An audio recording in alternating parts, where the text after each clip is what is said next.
this.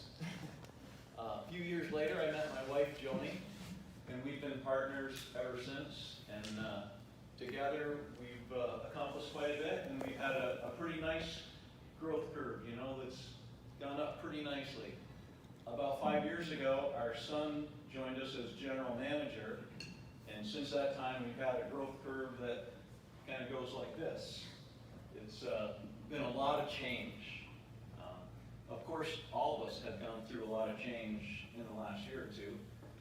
The question that remains is, will we embrace that change into the future, or is that change going to leave us behind? I get pretty far off in the weeds when I talk, so if you guys follow along with me, I'm going to keep it really short. But if I see you nod off, it might take me an hour and a half, maybe 2 hours to go through this material. So bear with me, even out through the weeds. So all of you have probably heard the story about the frog and hot water. If you put a frog in a kettle of boiling water, the frog jumps out.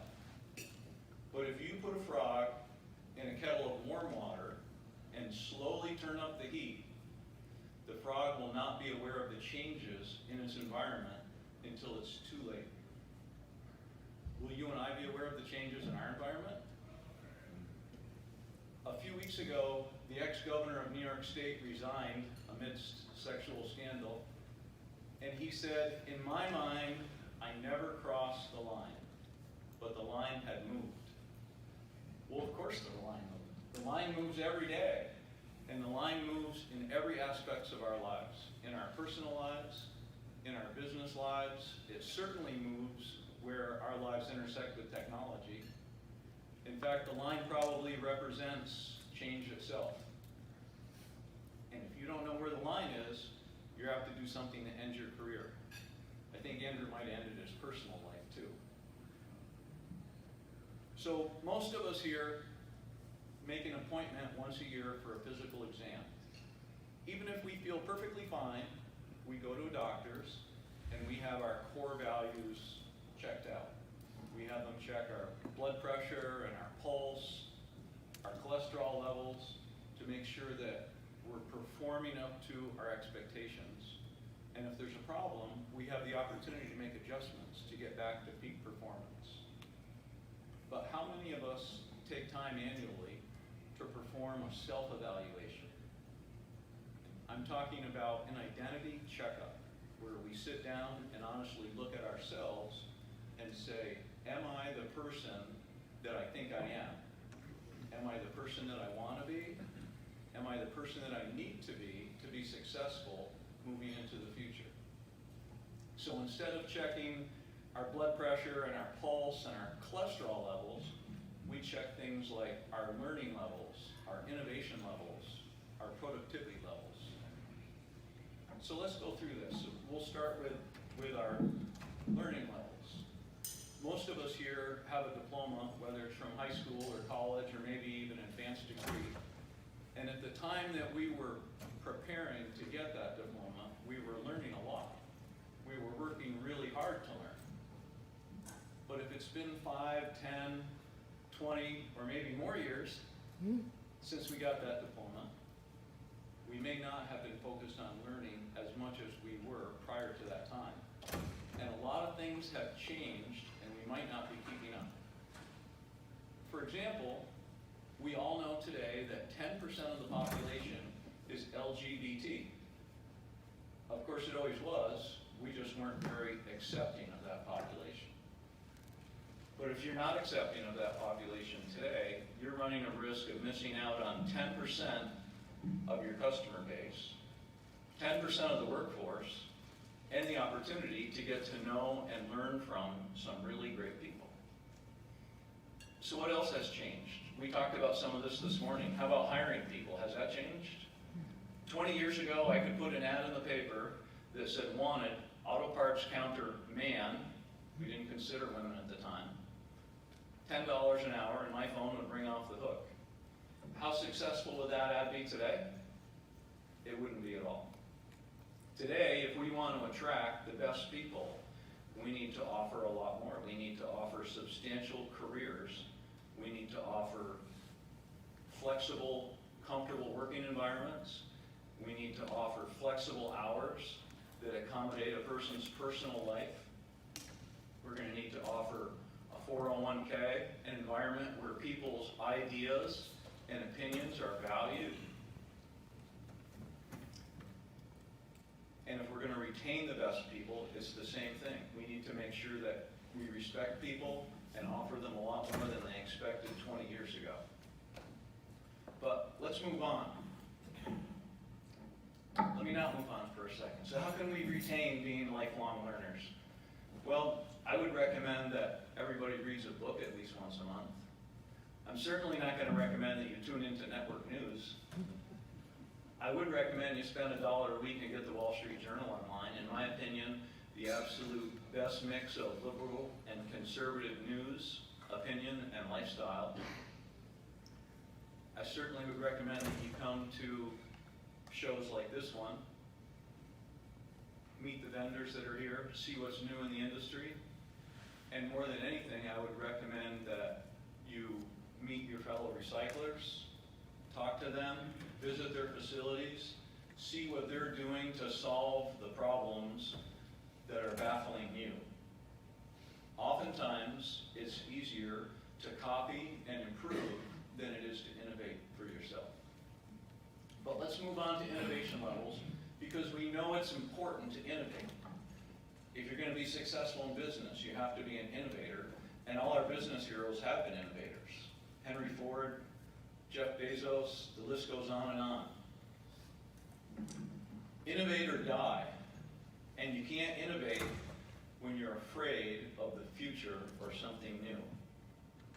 So we know we need to innovate, but sometimes we're still hesitant to do it. We don't innovate as much as we should, and I think it's because we're afraid of failure. Even a really, really innovative person like Bill Gates fails more than he succeeds. And when you innovate, you're putting your ideas out to the public, and what if they're wrong? Who likes to be wrong here? Nobody likes to be wrong. It's really, really uncomfortable. But we still have to innovate and not be afraid to be wrong. And when we realize we're wrong, we have to admit it. The good thing about admitting you're wrong is that as soon as you do it, you're less wrong than you were just a minute before. It's okay to innovate and be wrong and admit it. And innovation is not a set it and forget it. It changes all the time. Does anybody remember the BlackBerry? It was the first personal assistant cell phone. It was a tremendous innovation. It was also a $25 billion company 15 years ago. Who's using a BlackBerry today? Nobody. He was a great innovator, but he had idea fixation. When the touchscreen came out, he couldn't believe that his keypad wasn't better. And he doubled down on the BlackBerry, and he doubled it right down to bankruptcy. How about Blockbuster Video? $20 billion company. It's just a memory now. They had a great innovation, but it changed, and he wasn't ready to change with it. When we innovate, we have to be able to pivot and move on. Productivity levels. Let's take a look at those. Everybody likes to think they're productive. But are we? I hear a lot of talk about time management. That kind of baffles me. If you look it up in Webster's, time is defined as a non-spatial continuum. Think about that for a second. A non-spatial continuum. That's really hard to manage. But what we can manage is our attention. And we should put most of our attention on the important things first. I'm going to give you a hint here. It's not Facebook. Give most of your attention to the important things first, and don't worry about how much time it takes, because it's important. You can't put it in a time box. It's important. When Martin Luther King Jr. was asked to speak at the March on Washington, he sat down and wrote the speech 3 weeks early, because he was a procrastinator. He liked to do things early. But he put all his attention on it. And a week week went by, and he was still thinking about this speech and making changes. Another week went by, he's still making changes. He's in Washington, D.C., he's standing on the steps of the Lincoln Memorial.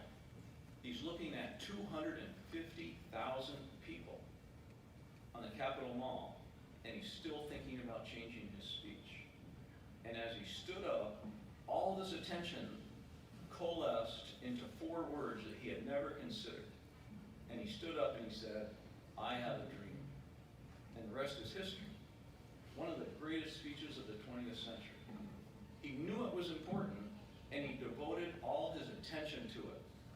Not a set period of time, his attention. Give your attention to the most important things first, and the rest of the things will figure out by themselves. I'm not suggesting you procrastinate. There's a big difference. We all have things that we know we need to do. We know how to do them, and we should do them, and we don't because they're distasteful. And it might be firing a toxic employee. It could be calling an angry customer. It could be apologizing because we were rude to somebody. But we put that off, and at the end of the week, we've got 10 of them, and they're consuming all our attention, and now we don't have attention for the important things. Don't procrastinate. Focus your attention on the important things first. The list of self-evaluation could go on and on. Am I able to accept criticism, or do I miss out on the ideas of my coworkers because they're afraid to bring them up to me because I can't take criticism? Am I being kind? Am I being compassionate? The list could go on and on. But I promise you guys that if you paid attention, I'd keep it really short, and you've lived up to your part of that agreement, and I'm still kind of mumbling on. So I'm going to finish up. The story about the frog, that's not true. That's an old fable. If you put a frog in a tub of warm water and slowly turn up the heat, the frog will be aware of the change in its environment, and it'll take the correct action. It'll jump out. Will you and I be aware of the changes in our environment? Will we embrace change in the future? We don't know because the future isn't here yet. And the future isn't here yet because you and I haven't written it. But make no mistake, you and I will write our own future. Let's write it together. Let's make it a future that embraces change, a future where we practice good self-evaluation so we're the best version of ourselves. Let's make it kind, compassionate, inclusive, and let's make it successful for all of us. Thank you.